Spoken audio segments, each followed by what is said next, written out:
আমি যে টপিকটা নিয়ে আজকের ঐতিহাসিক চট্টগ্রামের প্যারেড ময়দানের তাফসিরুল কোরআন প্রোগ্রামে আলোচনা করব সেটা হচ্ছে সূরাতু আন-নাহলের 90 নম্বর আয়াত নিয়ে কিছু কথা আমরা উপস্থাপন করবার চেষ্টা করব ইনশাআল্লাহ। এই আয়াতটা অনেক কম্প্রিহেন্সিভ একটা আয়াত। সাইয়েদনা আব্দুল্লাহ ইবনে মাসউদ রাদিয়াল্লাহু তাআলা আনহু উনি বলেছেন ইন্নাহা মিন আজমাই আয়াতিল কোরআন, এটা কোরআনের সবচেয়ে জামে মানে আয়াত। যদিও ছোট্ট আয়াত, অল্প কিছু কথামালা, কিন্তু তিনি বলতেন এটা কোরআনের সবচাইতে জামিআ মানে সবচেয়ে কম্প্রিহেন্সিভ একটা আয়াত, যেখানে শব্দ কম কিন্তু এটার দোতনা, এটার আবেদন, এটার মিনিং অনেক বেশি। এই আয়াতে আল্লাহ তাআলা বেসিক্যালি আমাদেরকে তিনটা বিষয়ে আদেশ করেছেন আর তিনটা বিষয়ে বারণ করেছেন, মানে নিষেধ করেছেন। 3 do's and 3 don'ts, do's and don'ts, তিনটা আদেশ, তিনটা নিষেধ। এই ছোট্ট একটা আয়াতে গোটা ইসলামী শরিয়ার the gist, the cream of the creams, গোটা ইসলামী শরিয়ার মূল নির্যাসকে আল্লাহ ঢুকিয়ে দিয়েছেন। তিনটা আদেশ আর তিনটা নিষেধ। আসুন আমরা সরাসরি কোরআন থেকে শুনি, সবাই পড়ুন। আউযু বিল্লাহি মিনাশ শাইতানির রাজীম। বিসমিল্লাহির রহমানির রহিম।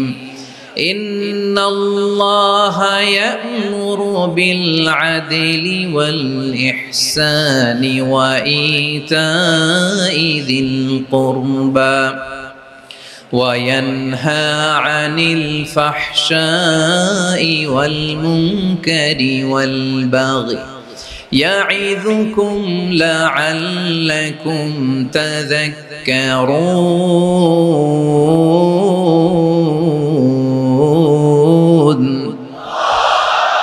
আল্লাহ তাআলা ইরশাদ করছেন ইন্নাল্লাহা ইয়া'মুরু বিল আদলি ওয়াল ইহসান, নিশ্চয় আল্লাহ তাআলা তোমাদেরকে ন্যায় বিচারের আদেশ দেন, সদাচরণের আদেশ দেন, নিকটাত্মীয়দেরকে দানের আদেশ দেন। আদেশ কয়টা? নিশ্চয় আল্লাহ তাআলা তোমাদেরকে ন্যায় বিচারের আদেশ দেন, সদাচরণের আদেশ দেন, তিনি তোমাদের নিকটাত্মীয়দেরকে দানের আদেশ দেন, আর তিনি তোমাদেরকে অশ্লীলতা থেকে নিষেধ করেন, মন্দ কাজ থেকে নিষেধ করেন, অবাধ্যতা সীমা লঙ্ঘন থেকে নিষেধ করেন। তিনি তোমাদেরকে উপদেশ দেন যাতে তোমরা শিক্ষা গ্রহণ করো। সুবহানাল্লাহ। উপদেশ দিচ্ছে স্বয়ং কে? তিনটা জিনিসের আদেশ। ইয়া'মুরু বিল আদল, সুবিচার, ন্যায় বিচারের আদেশ তিনি দেন। ইহসানের আদেশ দেন, যাতে আমরা ইহসান করি, একে অপরের প্রতি সুবিচার করি, মহানুভবতা দেখায়, অনুগ্রহ দেখায়, আর নিকট আত্মীয়দেরকে যেন আমরা দান করি। এই তিনটা আদেশ তিনি দিয়েছেন। আর কোন তিনটা জিনিস থেকে তিনি বারণ করেছেন? অশ্লীলতা, ফাহশা, মুনকার, মানে সব মন্দ আর অসৎ কাজ, এগুলো থেকে তিনি আমাদেরকে বারণ করেন। ওয়াল বাগি, অবাধ্যতা, সীমা লঙ্ঘন, এই তিনটা কাজ থেকে তিনি আমাদেরকে বারণ করেন। তিনি আমাদেরকে উপদেশ দেন, স্বয়ং আল্লাহ তাআলা আমাদেরকে উপদেশ দেন যাতে করে আমরা শিক্ষা গ্রহণ করি। সুবহানাল্লাহ। আল্লাহ তাআলা প্রথমে আমাদেরকে আদেশ দিয়েছেন আদালের। ইন্নাল্লাহা ইয়া'মুরু বিল আদল, আওয়াজ করে বলুন আল আদল। আমরা উর্দু জানি, হিন্দি জানি, অনেকে ইংরেজিও জানি, কিন্তু আরবি শব্দগুলো আমাদের মুখ দিয়ে বেরোতে চায় না। আওয়াজ করে বলুন আল আদল। মাশাআল্লাহ। ইন্নাল্লাহা ইয়া'মুরু বিল আদল, আল্লাহ তাআলা আমাদেরকে আদলের আদেশ দেন। আদল অনেকে না বুঝলেও আদালত শব্দটা বুঝবেন। আদালত, আদালত, আদালত বুঝেন না? যেখানে বিচার কার্যের ফয়সালা করা হয়, কোর্ট কাচারি আদালত, এটা তো ভেরি কমন। এটা শুনছেন না সবাই? আদালত, যেখানে ন্যায় বিচার হবে, সুশাসন হবে। কিন্তু ভাগ্যের কি নির্মম পরিহাস, ওখান থেকে মিথ্যা সাক্ষী দিয়ে মনমতো রায় দিয়ে দেয়া হয়। এগুলোর পরিবর্তন হওয়ার দরকার আছে না নাই? প্রিয় ভাইয়েরা, আদালত, আল আদল, ইংরেজিতে বলে জাস্টিস, ন্যায় বিচার, সুবিচার, সুশাসন, জাস্টিস, আল আদল, সব জায়গায় এই জাস্টিস থাকা দরকার। Justice should be prevailed in the society. The mission of all prophet was to uphold the justice. সব নবীর মিশন ছিল এই জাস্টিসকে, আদালকে, সুশাসন আর সুবিচারকে নিশ্চিত করা। পড়েন সুবহানাল্লাহ। And the core message of every divine scripture was to uphold justice. পৃথিবীর সব আসমানি কিতাবের মূল শিক্ষা ছিল এই জাস্টিসকে সমাজে এনশিওর করা, সুবিচার সুশাসনকে এনশিওর করা। তাহলে প্রিয় ভাইরা, আমরা বুঝতে পারলাম আল আদ শব্দের মানে হচ্ছে ইনসাফ বা সুবিচার বা ন্যায় বিচার। এটা হচ্ছে একটা general meaning, very general meaning. আপনি যদি ইন ডেপথ বুঝতে চান, আরো ভেতরে যান, তাহলে আদল মানে হচ্ছে সমন্বয়, আদল মানে হচ্ছে ভারসাম্য, ব্যালেন্স। আদল মানে হচ্ছে মধ্যম পন্থা। সুবহানাল্লাহ পড়েন। কারণ সব সময় সমান সমান হইলেই সুবিচার হয় না। কথা কি বুঝতেছেন? ইসলামের দ্য কনসেপ্ট অফ আদল, এটা এমন আদল, এটা সব সময় সমান সমান নয়। যখন সমান সমান দেয়া দরকার, ইসলাম সমান সমান দেয়। যখন ব্যালেন্স করা দরকার, চেক এন্ড ব্যালেন্স, সমন্বয় ভারসাম্য করা দরকার, তখন ইসলাম ভারসাম্য করে দেয়। এটার নাম আদল। সুবহানাল্লাহ।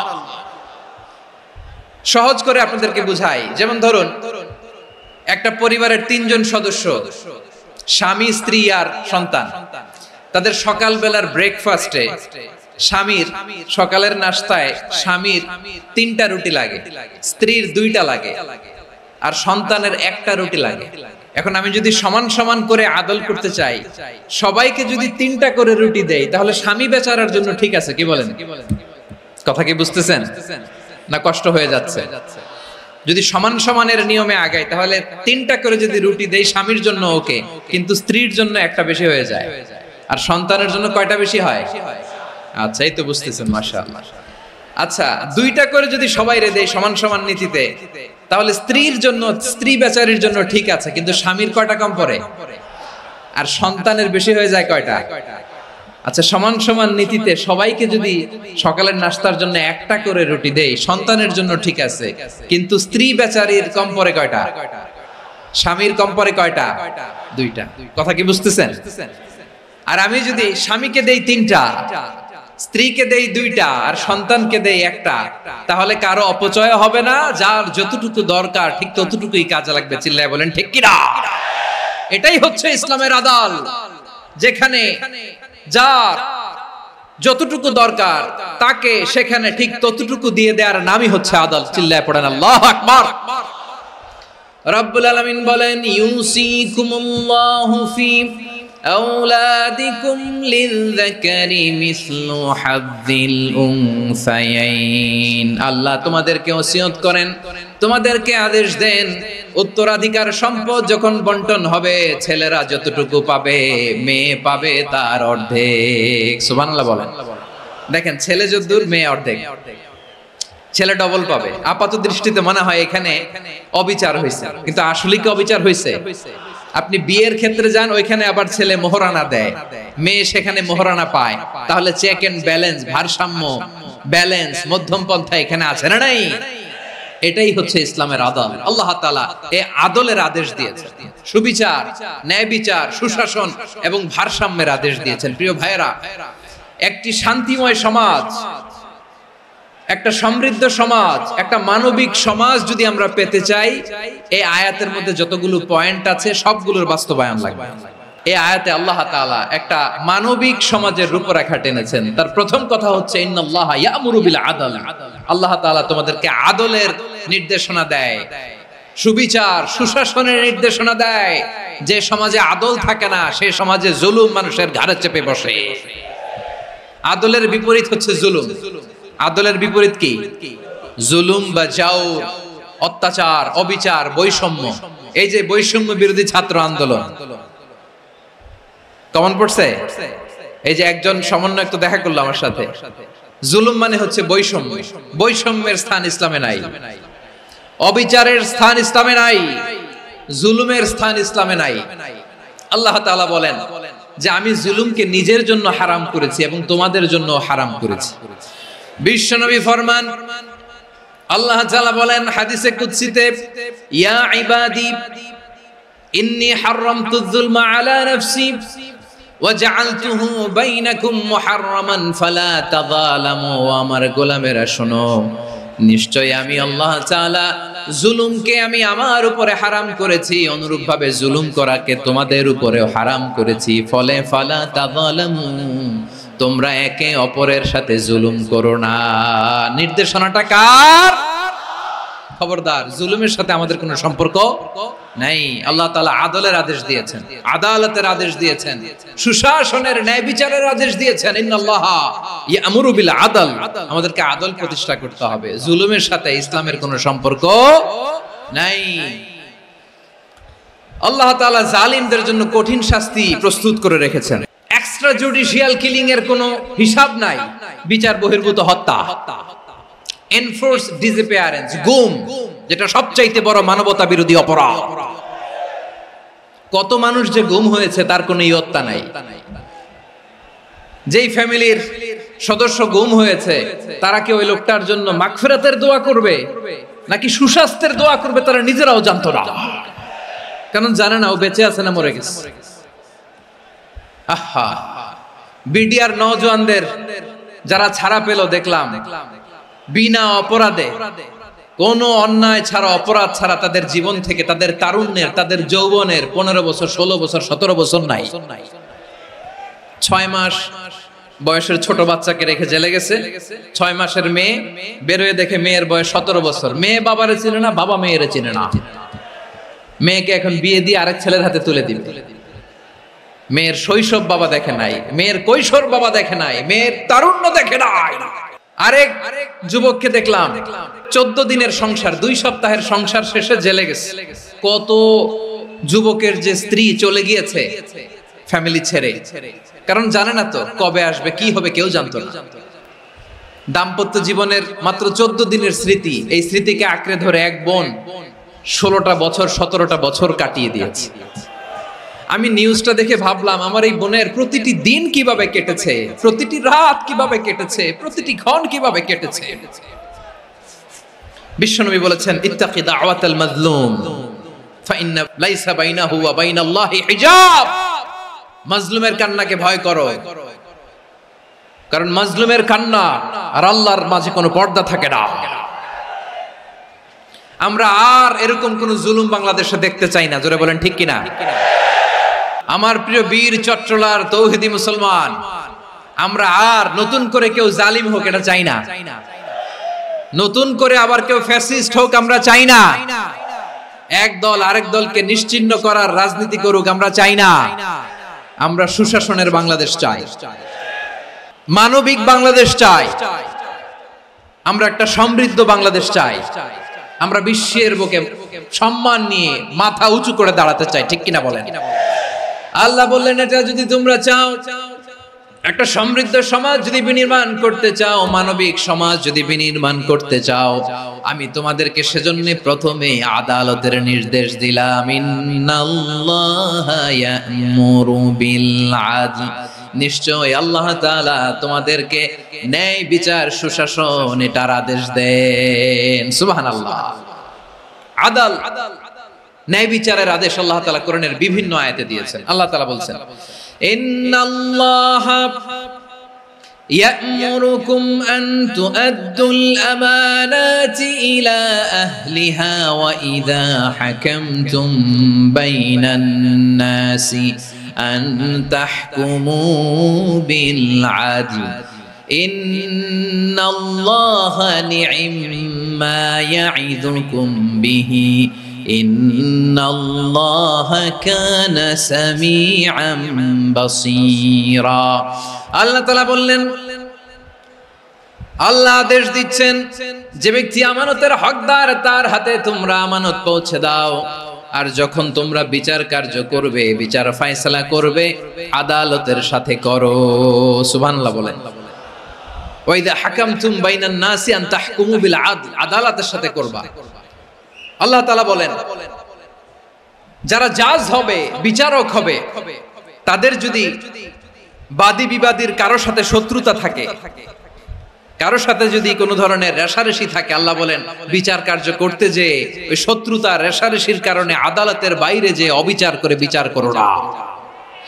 ওয়ালা ইয়াজরিমান্নাকুম শানাআনু কওমিন আলা আল্লা তা'দিলু ই'দিলু হুয়া আকরাবু লিত্তাকওয়া ইত্তাকুল্লাহা ইন্নাল্লাহা খাবীরুম বিমা তা'মালুন। খবরদার কোন জাতির প্রতি, কোন গোষ্ঠীর প্রতি, কোন গোত্রের প্রতি আক্রোশ যেন তোমাদেরকে ন্যায় বিচার থেকে দূরে সরিয়ে না দেয়, বরং আমি আল্লাহর আদেশ হলো ইদিলু, তোমরা আদল করো, ন্যায় বিচার করো, সুবিচার করো, সুশাসন প্রতিষ্ঠা করো। হুয়া আকরাবু লিত্তাকওয়া, এটাই তাকওয়ার সবচেয়ে কাছাকাছি। সুবহানাল্লাহ বলেন। কোরআনের বিভিন্ন আয়াতে আল্লাহ তাআলা স্পেসিফিকলি ধরে ধরে বিচার করার সময় আমরা যেন আদল করি সেটা বলেছেন। কোরআনের কোন কোন জায়গায় আল্লাহ তাআলা এই আল আদল শব্দটা ব্যবহার করেছেন। আবার একই জিনিস ইনসাফ, সুবিচার, সুশাসন, ন্যায় বিচার, ন্যায় পরায়ণতা বুঝাতে আল্লাহ তাআলা কখনো কখনো আল কিসত শব্দটা ব্যবহার করেছেন। আল্লাহ তাআলা বলেন ওয়া ইন হাকামতা ফাহকুম বাইনাহুম বিল কিসতি ইন্নাল্লাহা ইউহিব্বুল মুকসিতিন। যখন তুমি বিচার করবে, বিশ্বনবীকে উদ্দেশ্য করে অ্যাড্রেস করে বললেন, নবী হে, ইহুদিরা কোনো বিষয়ে মীমাংসার জন্য যদি আপনার দরবারে আসে, যদি বিচার করতে হয়, খবরদার অবিচার করবেন না। ফয়সালা যেটা করবেন কিসতের সাথে করবেন, ন্যায় পরায়ণতার সাথে করবেন, কারণ ইন্নাল্লাহা ইউহিব্বুল মুকসিতিন, নিশ্চয় আল্লাহ রাব্বুল ইজ্জাত ন্যায় পরায়ণশীলদেরকে বড্ড ভালোবাসেন। সুবহানাল্লাহ বলেন। ন্যায় পরায়ণ লোকদেরকে আল্লাহ তাআলা বড্ড ভালোবাসেন। অন্য আয়াতে আল্লাহ তাআলা বলছেন وَنَضَعُ الْمَوَازِينَ الْقِسْطَ لِيَوْمِ الْقِيَامَةِ فَلَا تُظْلَمُ نَفْسٌ شَيْئًا। আমি কিয়ামতের দিন ন্যায় পরায়ণতার মানদণ্ড স্থাপন করব, যেটাকে আমরা মিজানের পাল্লা বলি।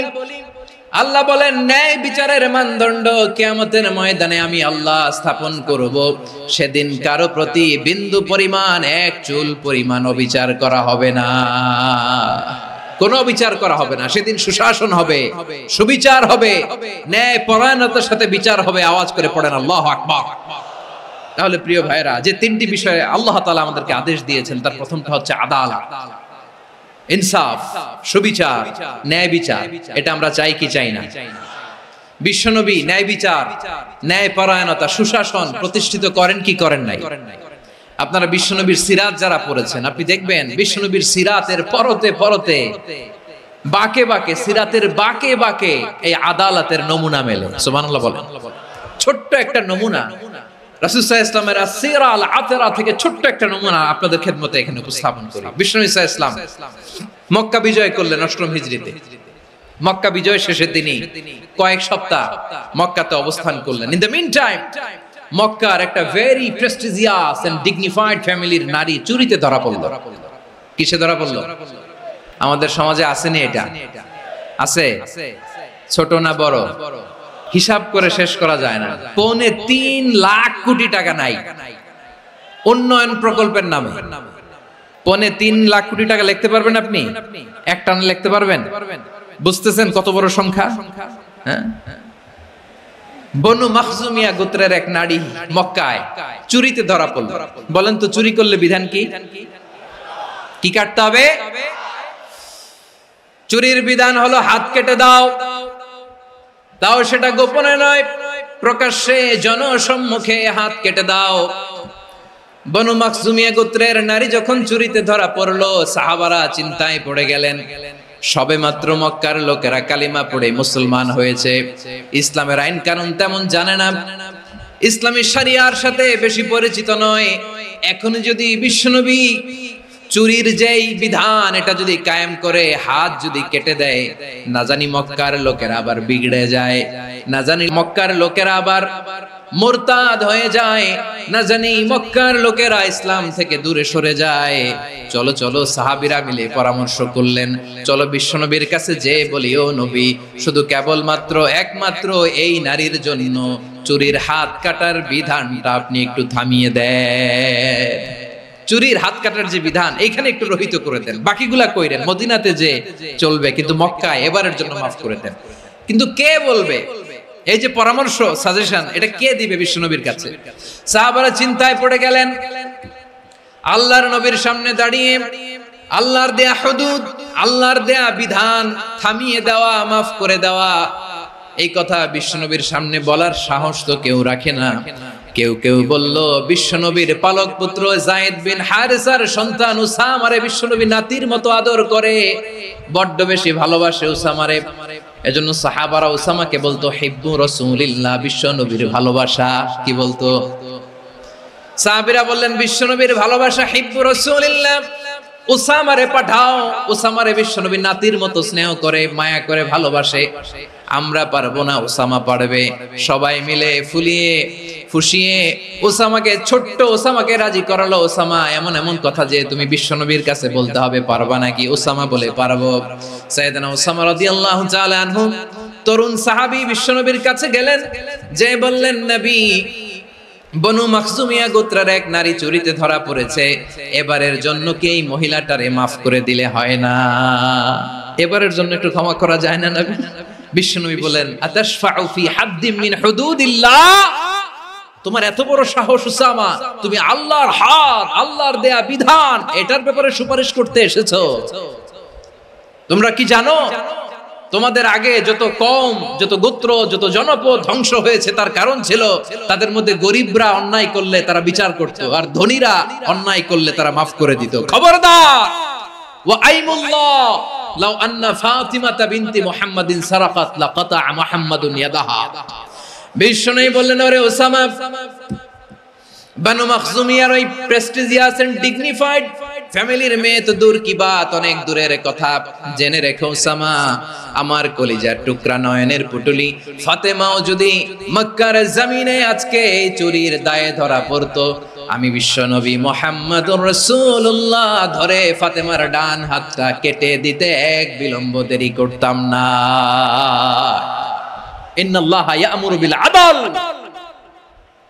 আমাদেরকে জাস্টিস শিখায়। পশ্চিমারা আমাদেরকে ইনসাফ শিখায়, আমাদেরকে সুশাসন শিখায়। আর ইনসাফ, সুশাসন, ন্যায় বিচার, সুবিচার, জাস্টিস কারে বলে বিশ্বনবীর বায়োগ্রাফি থেকে জেনে নাও। এই ছিল বিশ্বনবী সাল্লাল্লাহু আলাইহি ইসলামের আদালতের নমুনা। আপনি যদি সাইয়েদনা ওমর ফারুকের জীবনের দিকে তাকান, এমন কঠোর, এমন বীর সেনানী ছিলেন। সাইয়েদনা ওমর ফারুক যদি রাস্তার এই মাথা দিয়ে হাঁটা শুরু করতেন, শয়তান ওমর ফারুককে দেখলে ওই রাস্তা রেখে দিয়ে অন্য রাস্তা দিয়ে হাঁটতো। সুবহানাল্লাহ। ওমর ফারুক রাদিয়াল্লাহু তাআলা আনহু কি পার্সোনালিটি ছিল, কি পার্সোনালিটি! আমাদের এলাকায় ছোট বাচ্চারা রাতে ভাত খেতে চায় না, আমার মেয়েটাও খেতে চায় না। এই এটা দিব, ওইটা দিব, আজকে মাহফিলে আসার সময় বলে দিছে লিস্ট করে এটা এটা আনতে হবে। তো ছোট্ট বাচ্চাদের অনেক বায়না থাকে, ওরা রাতে খেতে চায় না। তো মায়েরা বিভিন্ন ভয় দেখায়, এই বাঘ আসবে, বাঘ আসবে খাও, এই ভূত আসবে, ভূত আসবে খাও। আপনারা কি বলেন চট্টগ্রামে? ভূত, ভূত, ভূত আসবে, বাঘ আসবে, খাও খাও খাও, তাড়াতাড়ি খাও। তো বাচ্চারা এগুলো শুনে ভয়ে খেতে শুরু করে। মদিনার জমিনেও একই ঘটনা ঘটতো। মদিনার ছোট্ট ছোট্ট সোনামণিরা খেতে চাইতো না। তো মায়েরা বলতো, হা হুয়া ইয়াতি উমর, হা হুয়া ইয়াতি উমর, ওই যে ওমর আসতেছে, ওমর। ওমরে ফারুকের কথা শুনলে বাচ্চারা একেবারে ঠান্ডা। প্রভু তুমি বলেছো রাসূল দেবে না, বলনি দেবে না ওমর, বলনি দেবে না হামজা তারিক, খালিদ বিজয় সমর। প্রভু তুমি বলেছ রাসূল দেবে না, বলনি দেবে না ওমর, বলনি দেবে না হামজা তারিক, খালিদ বিজয় সমর। প্রভু তুমি বলেছ রাসূল দেবে না। আল্লাহু আকবার। ওমর ফারুক রাদিয়াল্লাহু তাআলা আনহু, ওনার কথা শুনলে গায়ের মধ্যে গুজবাম হয়, গায়ের পশমগুলো দাঁড়িয়ে যায়। সুবহানাল্লাহ বলেন। কি পার্সোনালিটি ছিল, কি ব্যক্তিত্ব ছিল! মুনাফিকরা ওমর ফারুককে জমের মতো ভয় পেত। শয়তান, খুদ শয়তান এই রাস্তা দিয়ে আসলে শয়তান অন্য রাস্তা দিয়ে হাঁটতো। ওমর ফারুক রাদিয়াল্লাহু তাআলা আনহুর জীবনে যদি দেখেন, তাহলে সেখানে আপনি আদালতের, ইনসাফের, সুশাসনের, জাস্টিসের নমুনা দেখতে পাবেন। কয়টা শুনবেন? সাইয়েদনা ওমর ফারুক রাদিয়াল্লাহু তাআলা আনহুর সন্তান আব্দুর রহমান মিশরে মদ খেয়ে মদ্যপ অবস্থায় ধরা পড়েছে। মদ খাওয়ার কারণে মদ যদি কেউ পান করে আর যদি প্রমাণিত হয় তার বিচার হলো ৮০ বেত। আওয়াজ করে বলেন কয় বেত? বাংলাদেশেও তো এই আইন আছে নাকি? বাংলাদেশে আছে? হ্যাঁ, মদ খাইলে ৮০ বেত, এই আইন বাংলাদেশে চালু হোক আমরা চাই কি চাই না? একেবারে সহজ, পানির মতো সহজ হিসাব, একেবারে সহজ। ওমরে ফারুক রাদিয়াল্লাহু তাআলা আনহুর ছেলে ভুল করে মদ পান করে ফেলেছিলেন। আব্দুর রহমান, ঘটনা ঘটেছে মিশরে।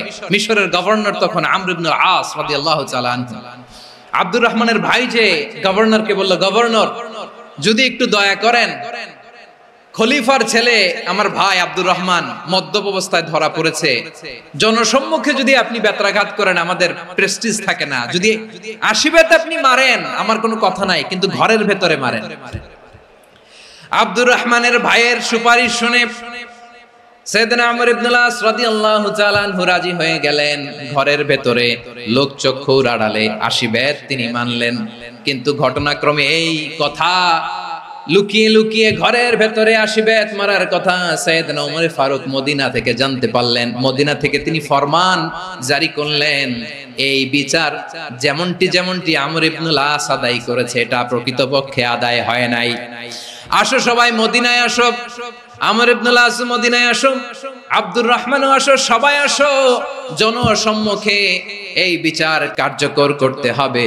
সাইয়েদনা ওমর ফারুক মসজিদে নববীর পিলারের মধ্যে নিজের ছেলেকে বাঁধলেন, আবার জনসম্মুখে ৮০টা বেত তার গায়ের মধ্যে মারলেন।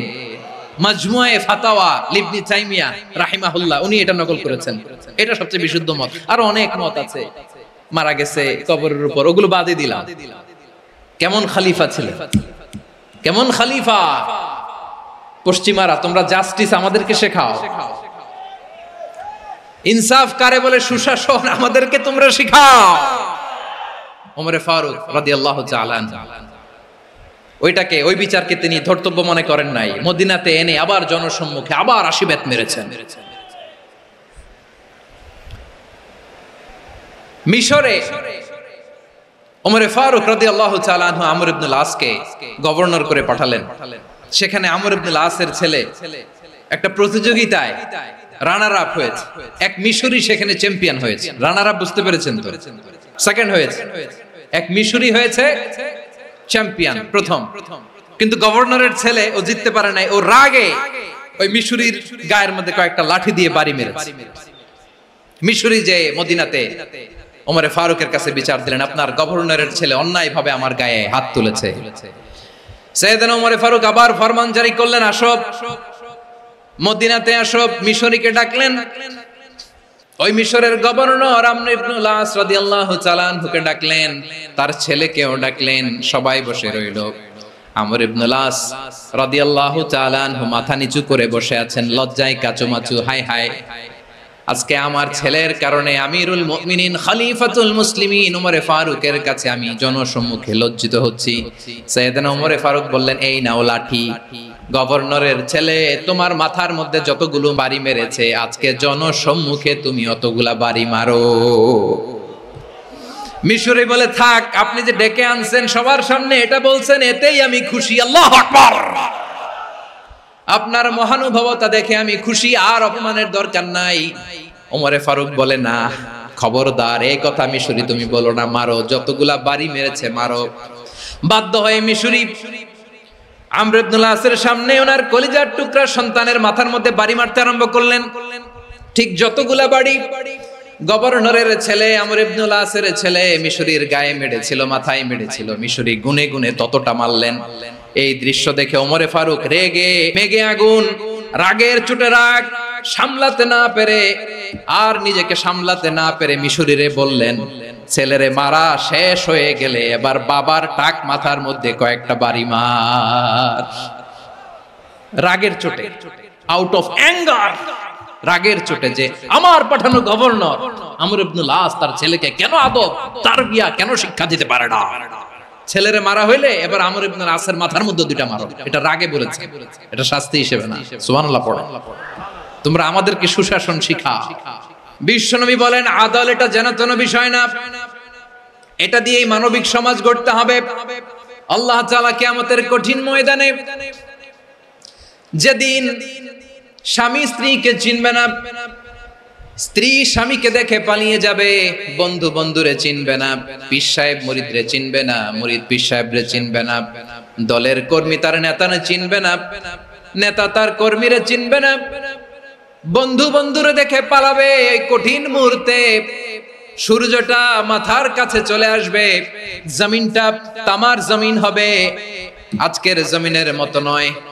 মানুষ ঘর্মাক্ত, ক্লান্ত, শ্রান্ত মাথার মগজগুলো কানের ছিদ্র আর নাকের ছিদ্র দিয়ে বেয়ে বেয়ে পড়বে। বিশ্বনবী ফরমান, কিয়ামতের ওই কঠিন ময়দানে 7 শ্রেণীর ব্যক্তিকে রব্বুল আলামিন তার আরশের নিচে ছায়া দিবেন। তার মধ্যে প্রথম শ্রেণীর ব্যক্তি হলো ইমামুন আদিল, যে ইনসাফের সাথে বিচার করে, যে জাস্টিস সমাজে সার্ভ করে, যে সুশাসন নিশ্চিত করে, ওই ইমামুন আদিল। আদিল শব্দটা বুঝছেন না? ইন্নাল্লাহা ইয়া'মুরু বিল আদল, পাইছেন? আদিল। 7 শ্রেণীর ব্যক্তিকে আল্লাহ তাআলা সুশীতল আরশের নিচে ছায়া দিবেন, যেদিন তার দেয়া ছায়া ছাড়া কোনো ছায়া থাকবে না। এর প্রথম হচ্ছে ইমামুন আদিল, ন্যায়পরায়ণ শাসক। চিল্লায় বলেন সুবহানাল্লাহ। আবার বিশ্বনবী বললেন, ইন্নাল মুকসিতিনা ইনদাল্লাহি আলা মানাবিরা মিন নূর আন ইয়ামিনির রহমান। কিয়ামতের দিন যারা ন্যায় পরায়ণ হিসেবে আল্লাহর সামনে দাঁড়াবে, কিয়ামতের দিন রব্বুল আলামিন তার আরশের ডান দিকে ওই ন্যায় পরায়ণ লোকদের জন্য আরশের ডান দিকে একটা নূরের মিম্বারে তাদেরকে বসার সুযোগ করে দিবে। আল্লাহর আরশের ডান দিকে ন্যায় পরায়ণ লোকদের জন্য আল্লাহ তাআলা নূরের মিম্বার বানাবে। চারটেখানে কথা মনে করেছেন? আল আদাল, জাস্টিস। ইন্নাল্লাহা ইয়া'মুরু বিল আদল। আল্লাহ তাআলা এই আদালতের নির্দেশনা দেন, সুবিচার, সুশাসন। প্রিয় ভাইয়েরা, এটা আমরা বাংলাদেশে চাই কি চাই না? এই যে অরাজকতা, এই যে অন্যায়, এই যে জুলুম, এই যে ইনকনসিস্টেন্সি সমাজের অসঙ্গতির প্রধান কারণ জাস্টিস নাই, সুবিচার নাই, সুশাসন নাই। শেষবারের মতো আওয়াজ করে বলেন তো, আমরা বাংলাদেশে আদল চাই কি চাই না? তাহলে প্রথম নির্দেশনা শেষ, আল্লাহ তাআলা তোমাদেরকে আদলের আদেশ দেন। এরপরে আল্লাহ বললেন, আমি তোমাদেরকে ইহসানের আদেশ দেই। ইন্নাল্লাহা ইয়া'মুরু বিল আদলি ওয়াল ইহসান। আমি তোমাদেরকে যেমনি আদলের নির্দেশনা দেই, তেমনি ভাবে তোমাদেরকে ইহসানের নির্দেশনা দেই। ইহসান, আওয়াজ করে সবাই বলেন তো ইহসান। ইহসান মানে কারো প্রতি সফট হার্টেড হওয়া, মহানুভব হওয়া, অনুগ্রহ পরায়ণ হওয়া, অনুগ্রহশীল হওয়া, একে অপরের প্রতি দয়াদ্র হওয়া। একে অপরের প্রতি দয়াদ্র, অনুগ্রহশীল হওয়া ছাড়া মানবিক সমাজ কশিনকালেও গঠন করা সম্ভব না। প্রিয় ভাইয়েরা, সুন্দর আচরণ দিয়ে, ইহসান দিয়ে যা জয় করা যায়, নরম আচরণ দিয়ে যেটা অর্জন করা যায়, কঠোরতা দিয়ে সেটা পারা যায় না। বিষ্ণু ঈসা ইসলাম ইহসান দিয়ে, কোমল আচরণ দিয়ে, তার অনুগ্রহ দিয়ে তিনি অনেক কাফিরের হৃদয়কে জয় করে ফেলেছেন। সাইয়েদনা সুমামা ইবনে উসাল রাদিয়াল্লাহু তাআলা আনহুর কথা মনে পড়ে যায়। তিনি ছিলেন ইয়ামামার বাদশা। মদিনাতে বিশ্বনবীকে হত্যা করার নিয়তে এসেছিলেন, গোপনে গোপনে বিশ্বনবীকে হত্যা করে আবার ইয়ামামাতে তিনি ফিরে যাবেন। কিন্তু কি অবাক করা কাণ্ড, হত্যা করতে পারে নাই, সাহাবাদের হাতে তিনি ধরা পড়ে গেলেন। সাইয়েদনা সুমামা ইবনে উসাল রাদিয়াল্লাহু তাআলা আনহু হত্যার নিয়তে আসলেন, কিন্তু হত্যা করতে পারলেন না। সাহাবারা ওনাকে ধরে ফেললেন, ধরে মসজিদে নববীর পিলারের মধ্যে বেঁধে রাখলেন। সুমামা ইবনে উসাল, সিরাত থেকে শুনে, সিরাত থেকে শোনাচ্ছি, রাদিয়াল্লাহু তাআলা আনহু ইয়ামামার অধিপতি ছিলেন। বিশ্বনবীকে হত্যার জন্য আসছেন, ধরা পড়ে গেছেন, এখন মসজিদে নববীতে বেঁধে রাখছেন, তার মানে বন্দী। তো এখন স্ট্যাটাস কি? বন্দী, ক্যাপটিভ। তো বিষ্ণু ঈসা ইসলাম সাহাবাদেরকে বললেন, তার খোঁজ খবর নিও, সুমামা ইবনে উসালের খোঁজ খবর নিও। সাহাবারা বলেন, ইয়া রাসূলুল্লাহ, আপনাকে হত্যা করতে এসেছে, তার তো কঠিন ক্যাপিটাল পানিশমেন্ট হওয়া দরকার, কঠিন শাস্তি হওয়া দরকার। বিশ্বনবী বললেন, না, আমি যেটা জানি তোমরা সেটা জানো না, তোমরা সুমামার সাথে ভালো আচরণ করো। বিশ্বনবী সুমামার কাছে গেলেন। প্রথম দিন যে তিনি কালেমার দাওয়াত দিলেন, ইমানের দাওয়াত দিলেন, ইসলামের দাওয়াত দিলেন, রিসালাতের দাওয়াত দিলেন, আখিরাতের দাওয়াত দিলেন। পরের দিন যে বিশ্বনবী সালাতের দাওয়াত দিলেন, যাকাতের দাওয়াত দিলেন, ইসলাম কি, কিভাবে, কেমন করে পালন করতে হয় চমৎকার আর্টিকুলেট করতে শুরু করলেন। তন্ময় হয়ে সুমামা ইবনে উসাল রাদিয়াল্লাহু তাআলা আনহু বিশ্বনবীর কথাগুলো শুনতে আরম্ভ করলো। একদিন নয়, দুই দিন নয়, টানা 3 দিন বিশ্বনবী সুমামার কাছে ইসলামকে প্রেজেন্ট করেছেন, উপস্থাপন করেছেন। আওয়াজ করে বলেন কয় দিন? 3 দিন। 3 দিন মসজিদে নববীতে বাধা। আর সাহাবীদেরকে বললেন তার খোঁজ খবর নিও, তোমরা যে রুটি বানাও এর মধ্যে সবচেয়ে ভালো আটার রুটিটা তারে দিও, সবচেয়ে রিফাইন্ড খেজুর যেটা পিওর খেজুর এটা তারে দিও। আর বিশ্বনবী নিজের উট থেকে দুধ দহন করে ওনার বাড়ির এক কর্মচারীকে বলেছেন দুধ দহন করে সুমামার জন্য নিয়ে যেও। সুবহানাল্লাহ পড়বেন না? সবাই তো অবাক, ইয়ামামা থেকে আসছে নবীকে হত্যা করতে, বিশ্বনবী দেখে তারে জামাই আদর করে। একদিন নয়, 2 দিন নয়, টানা 3 দিন বিশ্বনবী এভাবে সুমামার কাছে যে ইসলামকে প্রেজেন্ট করতে আরম্ভ করলেন, ইসলামকে উপস্থাপন করতে শুরু করলেন।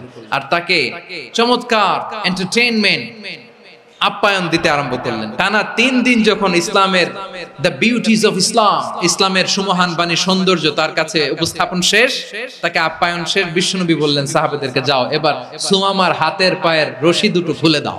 সাহাবারা তর্ক জুড়ে দিলেন, লা ইয়া রাসূলুল্লাহ, এমনটা করবেন না, তো ভয়ঙ্কর ভয়ঙ্কর খুনি, কি জানি কি হয়ে যায়। বিশ্বনবী বললেন না, তার হাতে পায়ের রশিগুলো খুলে দাও। সাহাবারা বিশ্বনবীর কথা মতো তার হাতে পায়ের রশিগুলো খুলে দিল। সুমামা মুহূর্তের মধ্যে মসজিদে নববী থেকে বের হয়, ইয়ামামায় ফিরে না যে মসজিদে নববীর পাশে একটা খেজুর বাগান ছিল সেখানে চলে গেলেন। সেখানে একটা ছোট্ট কুয়া ছিল, কুয়ার পানি দিয়ে তিনি গোসল করলেন। সুবহানাল্লাহ পড়েন। কুয়ার পানি দিয়ে গোসল করে মসজিদে নববীর সামনে এসে বিশ্বনবী এবং সাহাবাদের সামনে দাঁড়িয়ে সাব্বাবা উঁচু করে বললেন, আশহাদু আল্লা ইলাহা ইল্লাল্লাহ ওয়া আশহাদু আন্না মুহাম্মাদান আবদুহু ওয়া রাসূলুহু।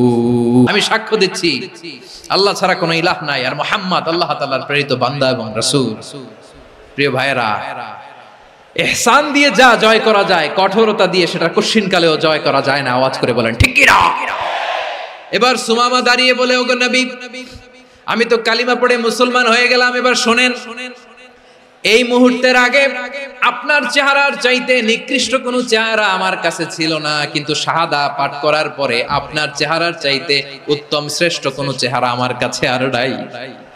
ও নবী, আজকের দিনের আগে ইসলাম ধর্মের চেয়ে নিকৃষ্ট অপছন্দনীয় কোনো ধর্ম আমার কাছে ছিল না, কিন্তু এই মুহূর্ত থেকে ইসলামের চেয়ে সেরা শ্রেষ্ঠ পছন্দনীয় কোনো ধর্ম আমার কাছে নাই।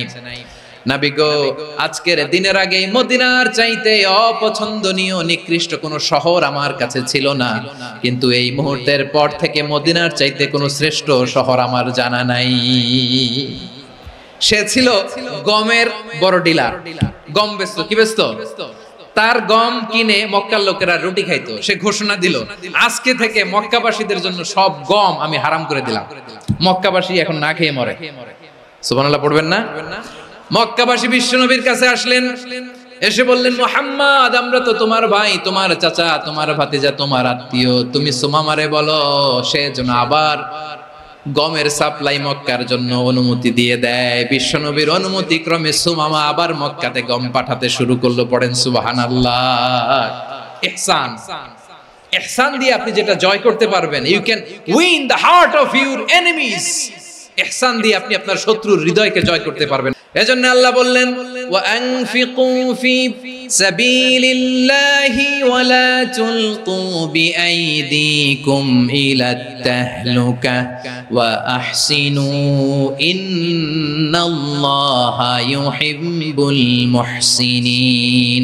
তোমরা আল্লাহর রাস্তায় দান করবে আর নিজেরা নিজেদেরকে ধ্বংসের হাতে ঠেলে দিও না। তোমরা একে অপরের প্রতি ইহসান করবে, কারণ ইহসানকারীদেরকে আল্লাহ বড় ভালোবাসেন। সুবহানাল্লাহ পড়েন। আবার সূরা রহমানে আল্লাহ বললেন, হাল জাযাউল ইহসানি ইল্লাল ইহসান ফাবিআইয়ি আলা, সবাই পড়েন, ফাবিআইয়ি আলাই রাব্বিকুমা তুকাযযিবান। ইহসানের প্রতিদান হিসেবে ইহসানি হয়। বিশ্বনবী সুমামার প্রতি যেমন ইহসান করেছেন, সুমামাও ঠিক তেমন ইহসান ফিরিয়ে দিয়েছে। ঠিক কিনা বলেন? তাহলে এক নম্বরে হচ্ছে আদ, ন্যায় বিচার। দুই নম্বরে সবাই বলেন ইহসান, সদাচরণ। ইহসান দুই ধরনের প্রিয় ভাইরা, ইহসান ফিল ইবাদা, ইহসান ফিল মুআমালা। ইহসান ফিল ইবাদা হচ্ছে একাগ্র অনুভবে ইবাদতে ডুব দেওয়া, এর নাম ইবাদতের ইহসান। সুবহানাল্লাহ পড়ুন। বিশ্বনবী বলেন ইহসান মানে কি জানো নাকি? হাদিসে জিবরিলে সাইয়েদনা জিবরিল আলাইহিস সালাম বিশ্বনবীকে বললেন আখবিরনি আনিল ইহসান। নবী আমাদেরকে বলেন ইহসান মানে কি? বিশ্বনবী বললেন আনতা আবুদাল্লাহা কাআন্নাকা তারাহু ফাইন লাম তাকুন তারাহু ফাইন্নাহু ইয়ারাক। ইহসান মানে হলো এমন ভাবে তুমি আল্লাহর সামনে নিজেকে উজাড় করে ইবাদত করবে, তুমি ভাববে তুমি আল্লাহকে দেখতে পাচ্ছ। আর এটা যদি ভাবা তোমার জন্য কঠিন হয়ে যায়, অন্তত এতটুকু তুমি ভাববা যে আল্লাহ তোমাকে দেখতে পাচ্ছেন। ঠিক কিনা বলেন? ও আমার বীর চট্টলার ভাইয়েরা, কেউ যেটা দেখে না সেটা দেখে কে? এই বিশ্বাস হৃদয়ের মধ্যে আছে? নামাজে যখন দাঁড়ান এই ফিলিংসটা আনা যাবে?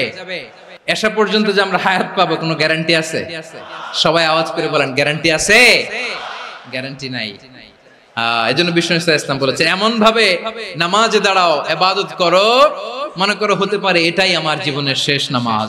পারফর্ম দ্য সালাহ as if this is your last and final prayer. এমন ভাবে সালাতে দাঁড়াও, ভাবো হতে পারে এটাই তোমার জীবনের শেষ নামাজ। এমন ভাবে নামাজে দাঁড়াও, ভাবো এটাই শেষ নামাজ। তাহলে নামাজে একাগ্রতা বাড়ায় দিবে কে? ফলে ইবাদতের ইহসান আমাদের অর্জিত হবে।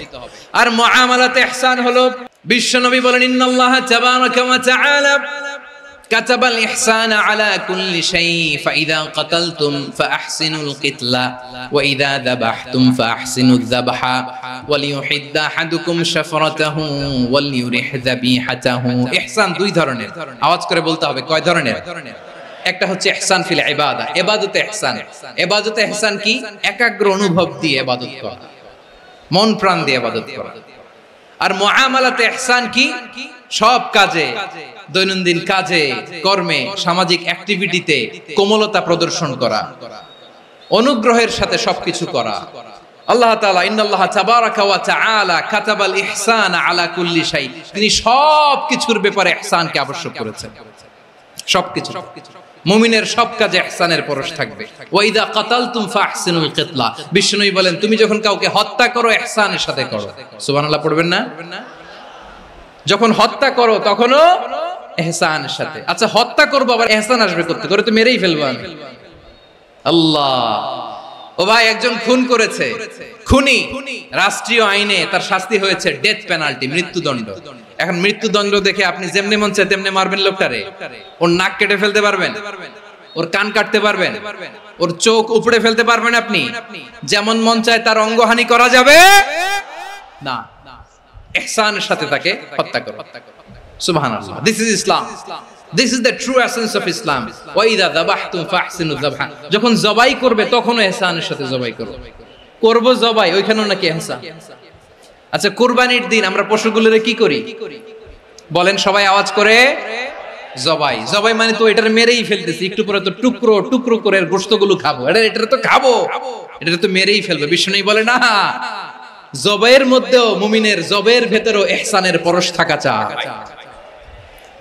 যখন জবাই করবে প্রাণীটাকে হাত পা টাইট করে বেঁধে নাও, ছুরিটাকে শার্পেন করে নাও, ধারালো করে নাও, যাতে অল্প সময়ে জবাইটা হয়ে যায়, প্রাণীটা যাতে কম কষ্ট পায়। সুবহানাল্লাহ পড়েন।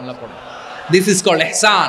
আল্লাহ তাআলা যেমনি আদলের আদেশ করেছেন, ন্যায় বিচার, জাস্টিস এনশিওর করতে বলেছেন, সমাজে ইহসানের ব্যবহার, ইহসানের অনুশীলন তিনি করতে বলেছেন। এজন্য মুমিনের প্রতিটি কাজে, আমার চট্টগ্রামের ভাইরা আমার দিকে তাকান, খেয়াল করে শুনুন, মুমিন জীবনের প্রতিটি কাজে ইহসানের পরশ থাকা চাই। আমরা যেন আমাদের পরিবারের প্রতি ইহসান করি, আমরা যেন আমাদের কর্মচারীদের প্রতি ইহসান করি, আমরা যেন আমাদের কলিগদের প্রতি ইহসান করি, আমরা যেন আমাদের ভাইদের প্রতি ইহসান করি। মুমিন জীবনের প্রতি কাজে ইহসানের পরশ থাকার দরকার আছে না নাই? কথা বুঝতে পেরেছেন? তাহলে আল্লাহ তাআলার তিনটা আদেশ ছিল, কয়টা গেল? প্রথমে কি ছিল? আদল। দুই নম্বরে, তিন নম্বরে রব্বুল আলামিন বললেন ওয়া ইতাইদিল কুরবা, নিকটাত্মীয়দেরকে দান করো। নিকট আত্মীয়দেরকে দাও, যারা তোমাদের ব্লাড কানেকশনের আত্মীয় তাদেরকে তোমরা দাও। এখানে জেনারেলি বললেন দাও, কি দিব সেটা তিনি এখানে বলেন নাই, সেটা তিনি সূরাতুল ইসরার মধ্যে বলেছেন। আল্লাহ বলেন ওয়া আতিযাল কুরবা হাক্কা, নিকট আত্মীয়দেরকে তাদের অধিকার, তাদের প্রাপ্য তোমরা বুঝিয়ে দাও।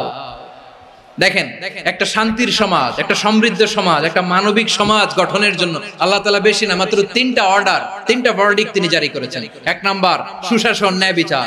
দুই নাম্বার ইহসান। তিন নাম্বার নিকটাত্মীয়, যারা কাছের, তোমার ভেরি ক্লোজ রিলেশনশিপে আছে, তাদেরকে দাও। দাও, দিলে বাড়িয়ে দেয় কে?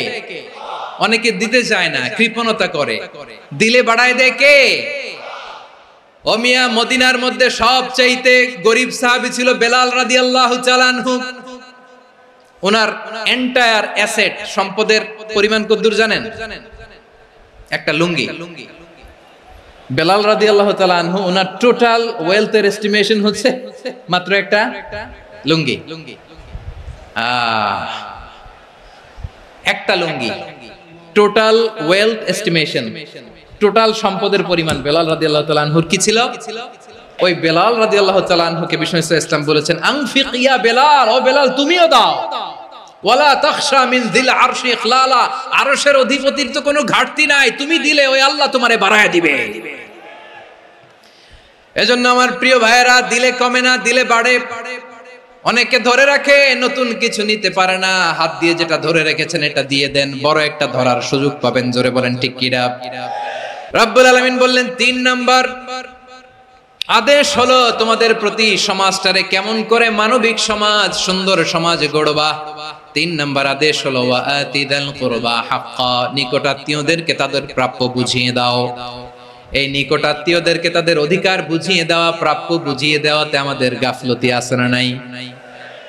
অনেকে দেখবেন অনেক আল্লাহওয়ালা, তাহাজ্জুদ গুজার, সেজদা দিতে দিতে কপালে কালো দাগ ফেলে দিছে, সে তার বোনের হকটা আদায় করে নাই, আছে না নাই?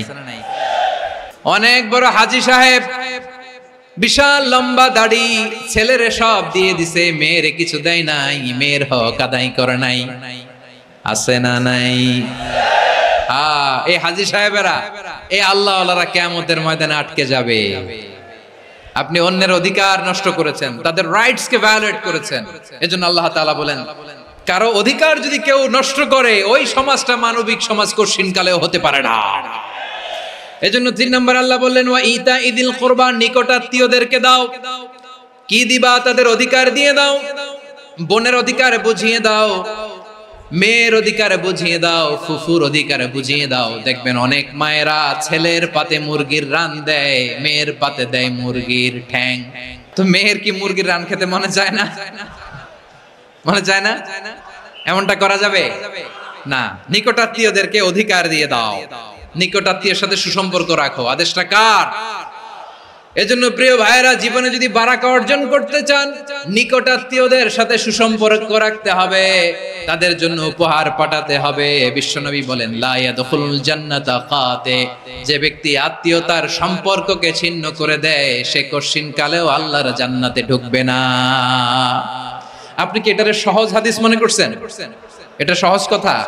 আপনি ভাবছেন আপনার নামাজ আপনারে বাঁচাতে পারবে, আপনার রোজা বাঁচাতে পারবে, আপনার তাহাজ্জুদ আপনারে বাঁচাতে পারবে? অধিকার নষ্ট করলে কিছুই আপনারে বাঁচাতে পারবে না। এজন্য নিকট আত্মীয়দেরকে দিতে হবে বেশি বেশি। বিশ্বনবী বলেন ইন্না সাদাকাতা আলাল মিসকিনি সাদাকা ওয়া আলা যির রাহিমি ইসনাতান সাদাকাতুন ওয়া সিলা। মিসকিন রে দান করলে শুধু দানের সওয়াব হয়, নিকট আত্মীয়কে দান করলে দুইটার সওয়াব হয়, সাদাকার সওয়াব হয়, আবার আত্মীয়তার বন্ধন অটুট রাখার সওয়াব হয়ে যায়। আবার বিশ্বনবী বললেন মান সাররাহু আইয়ুবসাতা লাহু ফি রিজকিহি ওয়া ইনসালাহু ফি আসারিহি ফালইয়াসিল রাহিমা। যে ব্যক্তি তার রিজিকের প্রশস্ততা চায় আর হায়াতে বরকত চায়, সে যেন তার আত্মীয়ের সাথে সুসম্পর্ক রাখে। আমার প্রিয় চট্টলার ভাইয়েরা, আমাদের রিজিক বাড়ুক, এটা আমরা চাই কি চাই না? সবাই চান? হ্যাঁ, আমাদের রিজিকে প্রশস্ততা আসুক, চাই কি চাই না? আমাদের হায়াতে বরকত আসুক, আমরা চাই কি চাই না? এই দুইটা যদি চান তাহলে নিকটাত্মীয়দের সাথে সুসম্পর্ক রাখবেন। পারবেন? তাহলে সমাজটারে মানবিক সমাজ বানায় দিবে কে? তিনটা আদেশ চলে গেল। 1 নম্বরে কি ছিল? 2 নম্বরে, 3 নম্বরে নিকটাত্মীয়দেরকে দান। আল্লাহ তাআলা তিনটা জিনিসের যেমনি আদেশ করেছেন, অনুরূপভাবে তিনটা বিষয় তিনি বারণ করেছেন, নিষেধ করেছেন, ওগুলোর কাছেও যাওয়া যাবে। রাব্বুল আলামিন বলেন, ওয়ায়ানহা আনিল ফাহশাই ওয়াল মুনকারি ওয়াল বাগি। আমি যেমনি তিনটি বিষয়ে আদেশ করলাম, অনুরূপভাবে তিনটি বিষয়ে বারণ করলাম, নিষেধ করলাম। আমার 1 নাম্বার নিষেধাজ্ঞা হলো অশ্লীলতার প্রতি। ফাহশা, ওয়ায়ানহা আনিল ফাহশা, আল্লাহ তাআলা অশ্লীলতাকে নিষেধ করেছেন। কোন জিনিসকে? সবাই বলুন, কোন জিনিসকে? যত ধরনের, যত টাইপের, যত ক্যাটাগরির অশ্লীলতা হতে পারে, সব অশ্লীলতাকে হারাম করেছেন কে? ফাহশা মানে কি? কথায়, কাজে, আচরণে, কমেন্ট, ফেসবুকের কমেন্টসে যত ধরনের নোংরামো আছে, যত ধরনের অশ্লীলতা আছে, এটাকে আরবিতে বলে ফাহশা। রাব্বুল আলামিন বলেন, কুল ইন্নামা حرم ربي الفواحش ما ظهر منها وما بطن। ও নবী, আপনি বলে দেন, আমার রব প্রকাশ্য, অপ্রকাশ্য, স্পষ্ট কিংবা অস্পষ্ট, দৃশ্যমান কিংবা অদৃশ্যমান সব অশ্লীলতাকে হারাম করেছেন। সব ধরনের অশ্লীলতা হারাম। আল্লাহ তাআলা আমাদেরকে অশ্লীলতা থেকে বাঁচান। এবার বলেন, আমাদের সমাজে অশ্লীলতা আছে না নাই? অশ্লীলতা নানা ভাবে, নানা নামে, নানা মোড়কে আমাদের সমাজে আছে না নাই? সংস্কৃতির নামে, ফ্যাশনের নামে, বিনোদনের নামে, উপন্যাসের নামে, কনসার্টের নামে অশ্লীলতা আছে না নাই? আপনি দেখেছেন কনসার্টগুলোর অবস্থা? আমাদের তরুণ তরুণীরা, আমাদের যুবক যুবতীরা, আমাদের জেনজিরা, কি অবস্থা ওইখানে? কনসার্টের নামে অশ্লীলতা আছে না নাই? ছেলে মেয়ে একে অপরকে জড়ায় ধরতেছে, একে অপরকে চুমু খাচ্ছে, প্রকাশ্যে, দিবালোকে, গণমানুষের সামনে। আল্লাহ তাআলা এই অশ্লীলতা থেকে আমাদেরকে বেঁচে থাকতে বলেছেন। রূপালী জগতের নামে অশ্লীলতা আছে না নাই? এই টার্মটা আপনারা জানেন না? রূপালী জগৎ কি জগৎ? আসলে কি রূপালী জগৎ না অন্ধকার জগৎ?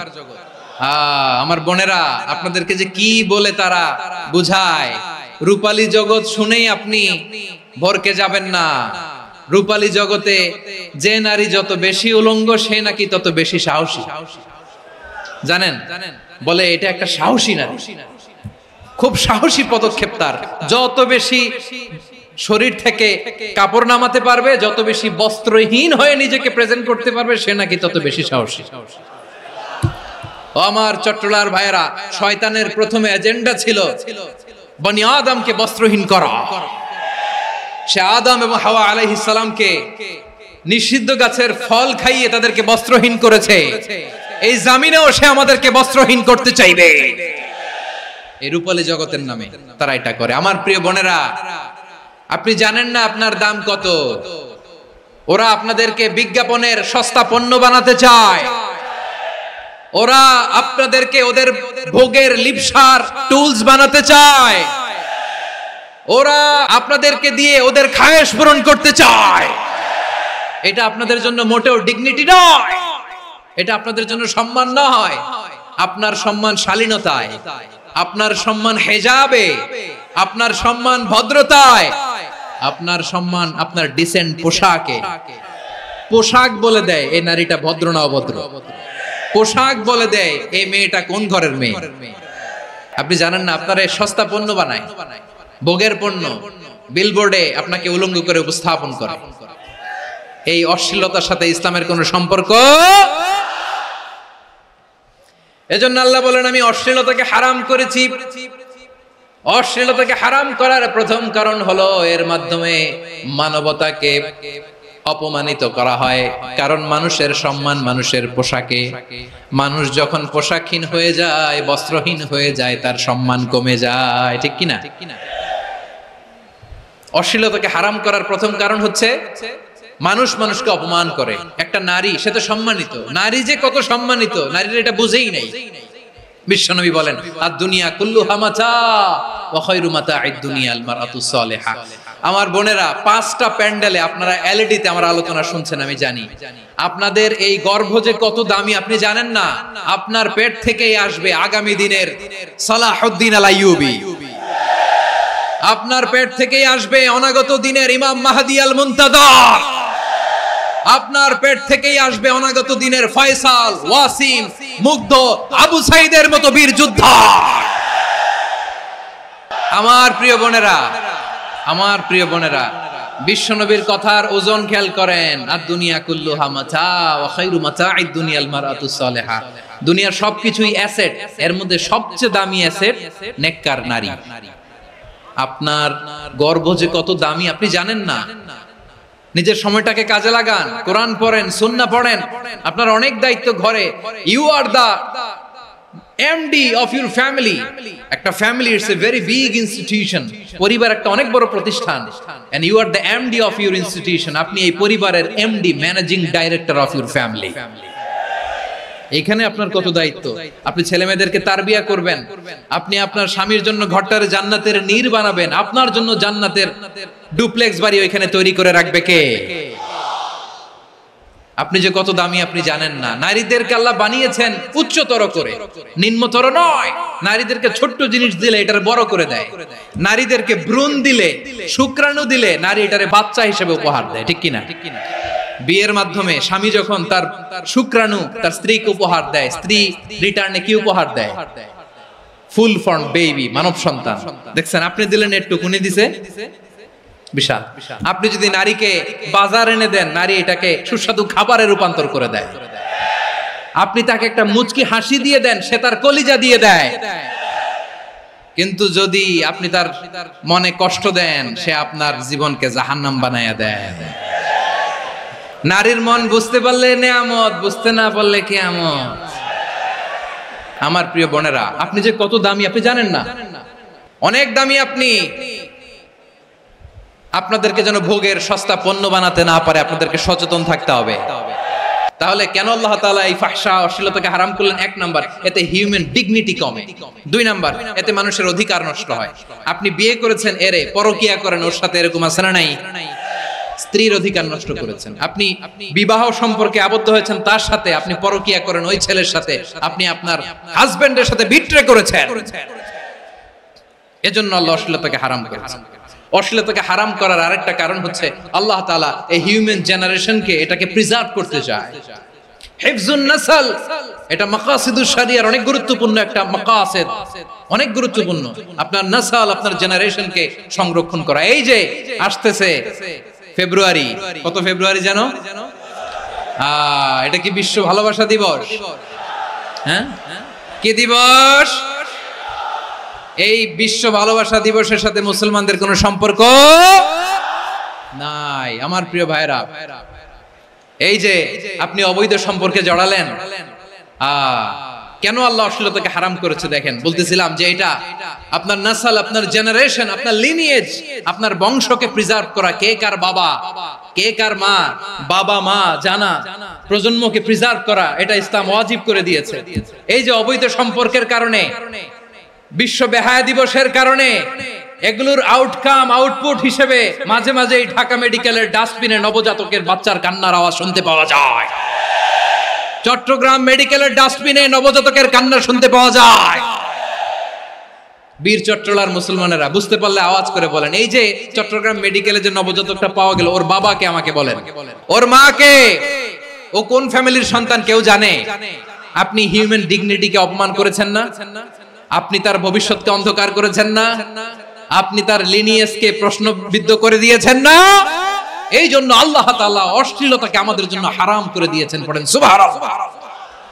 এই জন্য রাব্বুল আলামিন বলেন, কুল ইন্নামা হারামা রাব্বিয়াল ফাওয়াহিশা মা যাহারা মিনহা ওয়া মা বাতান। প্রকাশ্য অপ্রকাশ্য সব অশ্লীলতাকে হারাম ঘোষণা করে দিয়েছে কে? আবার দুনিয়ার বুকে যারা অশ্লীলতার প্রসার করে তাদের জন্য শাস্তি মজুদ রেখেছে কে? রব্বুল আলামিন বলেন ইন্নাল্লাযীনা ইউহিব্বুনা আন তাশিআল ফাহিশাতু ফিল্লাযীনা আমানু লাহুম আযাবুন আলীমুন ফিদ দুনিয়া ওয়াল আখিরাতি ওয়াল্লাহু ইয়ালামু ওয়া আনতুম লা তা'লামুন। নিশ্চয়ই যারা বিশ্বাসীদের মাঝে অশ্লীলতার প্রচার প্রসার করতে চায় তাদের জন্য আমি মর্মন্তুদ শাস্তি প্রস্তুত করে রেখেছি, দুনিয়াতেও রেখেছি, আখিরাতেও রেখেছি। ঘোষণাটা কার? যারা এই নাটকের নামে, সিনেমার নামে, রূপালী জগতের নামে, মুভির নামে, ওটিটি প্ল্যাটফর্মের নামে আমার সমাজে অশ্লীলতা ছড়াতে চায় তাদের জন্য কঠিন মর্মন্তুদ শাস্তি মজুদ রেখে দিয়েছে কে?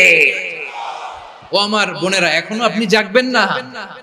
এখনো আপনার চিন্তার দুয়ারে এখনো নাড়া পড়ে নাই? ওরা আপনাকে উলঙ্গ বানাতে চায়, ওরা আপনাকে আইটেম গার্ল বানাতে চায়। এজন্য ইসলাম অশ্লীলতাকে হারাম করেছে। হারাম। ইসলাম বলেছে যোজন যোজন দূরে থাকো, ওরা বলে না কাছে আসো, কাছে আসার গল্প, ক্লোজ আপ ওয়ান, কাছে আসার গল্প আছে না নাই? তাহলে অশ্লীলতার সাথে আমাদের কোনো সম্পর্ক? সবাই বলতে পারেননি, আওয়াজ করে বলুন, অশ্লীলতার সাথে আমাদের কোনো সম্পর্ক? আমরা এই সমস্ত ক্লোজ আপ ওয়ান, কাছে আসার গল্পের প্রোগ্রামে যাব? আমরা কোন ধরনের অশ্লীল কন্টেন্ট সোশ্যাল মিডিয়ায়, টিভিতে দেখব? কি যুগ যে আমরা কাটাচ্ছি আপনি কল্পনা করতে পারবেন না। পর্ন ইন্ডাস্ট্রি, নারী পুরুষের বস্ত্রহীন যুগল দৃশ্য, এটাকে দিয়ে ওরা কোটি ডলারের ইন্ডাস্ট্রি বানিয়েছে।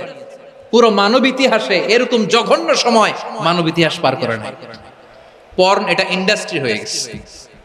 আমাদের এই যুবকগুলো, জেনজি গুলো, ওদের চরিত্র বাঁচাবে কি করে? কেমন করে হেফাজত করবে ওদের এই মূল্যবান চরিত্র? আমার প্রিয় ভাইরা, এই অশ্লীলতার দ্য লেটেস্ট ভার্সন হচ্ছে LGBTQ, শরীফ থেকে শরীফা। শুনছেন আপনারা? দেখতে পুরুষ, আসলেই পুরুষ, সুস্থ একজন পুরুষ, 4 সন্তানের বাবা, বলে আমি মনে মনে নারী। দেখতে নারী, সুস্থ নারী, আসলেই সে দিব্যি একজন নারী, বলে আমি মনে মনে পুরুষ। সবচেয়ে ভয়ঙ্কর অশ্লীলতার সবচাইতে লেটেস্ট ভার্সন হচ্ছে এই ট্রান্সজেন্ডারিজম। সুস্থ পুরুষ তার বায়োলজিক্যাল গ্রোথকে হরমোন দিয়ে স্টপ করে দিয়ে সে সার্জারি করে নারী হতে চায়। সুস্থ নারী পুরুষ হতে চায়। পুরুষ পুরুষের প্রতি সেক্সুয়ালি আকর্ষণ বোধ করে। এটা লূত আলাইহিস সালামের কওমের মধ্যে ছিল। এটাকেও আল্লাহ কোরআনে ফাহিশা বলেছেন।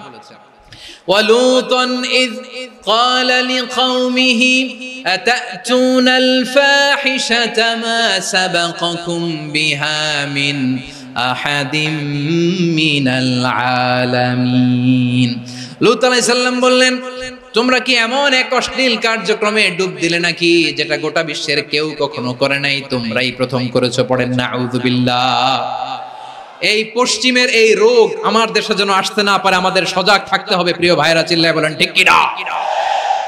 পশ্চিমের অবস্থা ভয়ঙ্কর। পাশ্চাত্যে, আমি যুক্তরাষ্ট্রে ছিলাম অনেকদিন, কয়েক মাস, বিভিন্ন স্টেটে ঘুরেছি। গার্ডিয়ানরা উদ্বিগ্ন, ছেলে মেয়েদেরকে, ছোট্ট ছেলে মেয়ে, ওদেরকে জিজ্ঞেস করে, তুমি how do you feel right now inside yourself? তুমি ভিতরে ভিতরে কেমন ফিল করো? তোমার কি ছেলে ছেলে লাগে না মেয়ে মেয়ে লাগে? আচ্ছা বলেন, এই ছোট্ট বাচ্চাটা ওকে এগুলো জেন্ডার অ্যাসাইনমেন্ট বলতে এগুলো কিছু বুঝে? এইভাবে মিসগাইড করা হচ্ছে। কৌতূহল বশত ছোট্ট ছেলে যদি বলে আমার তো মেয়ে মেয়ে লাগে, তখন বলে যে না তুমি মেয়ে, ছেলে না। মা বাবা বাধা দিলে ওকে আলাদা গভর্নমেন্ট হাউসে নিয়ে যায়। ভয়ঙ্করতম অবস্থা। আমরা একটা সময় শুনতাম যে হুজুর আমার ছেলেটা খুব ভালো, হাফেজে কোরআন, আল্লাহওয়ালা। হুজুর আমার ছেলে দাড়ি রাখছে, আল্লাহওয়ালা। হুজুর আমার ছেলে 5 ওয়াক্ত সালাত জামাতের সাথে পড়ে, তার মানে আল্লাহওয়ালা। পশ্চিমে যে আমি কি শুনছি জানেন? ওরা বলে হুজুর আমার ছেলেটা ইউনিভার্সিটির একটা মেয়ের সাথে প্রেম করে, ও খুব আল্লাহওয়ালা, হুজুর দোয়া করবেন। এর কারণ ওদের কাছে আল্লাহওয়ালার ক্রাইটেরিয়া হচ্ছে হুজুর আমার ছেলেটা আরেক ছেলের পছন্দ করে নাই, আমার মেয়েটা আরেক মেয়েকে ভালোবাসে নাই, এজন্য আমার ছেলেটা আল্লাহওয়ালা, হুজুর ওর জন্য একটু দোয়া করে দিয়েন। কি চ্যালেঞ্জ ওরা ফেস করতেছে।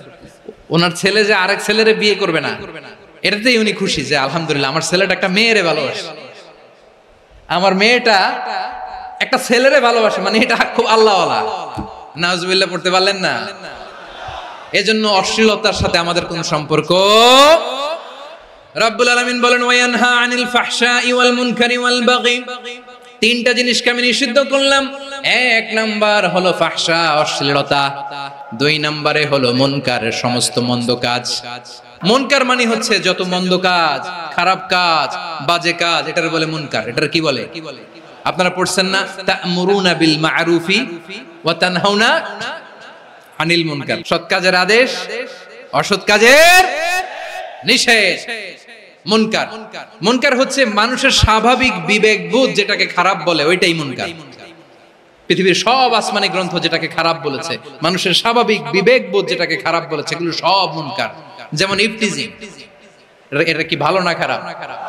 মজুদদারি, খাদ্যে ভেজাল দেওয়া, ওজনে কম দেওয়া, মাছে ফরমালিন মিশানো, চাঁদাবাজি, টেন্ডারবাজি, দখলবাজি, এগুলো আমাদের স্বাভাবিক বিবেকেই বলে এগুলো খারাপ, এগুলো হচ্ছে মুনকার।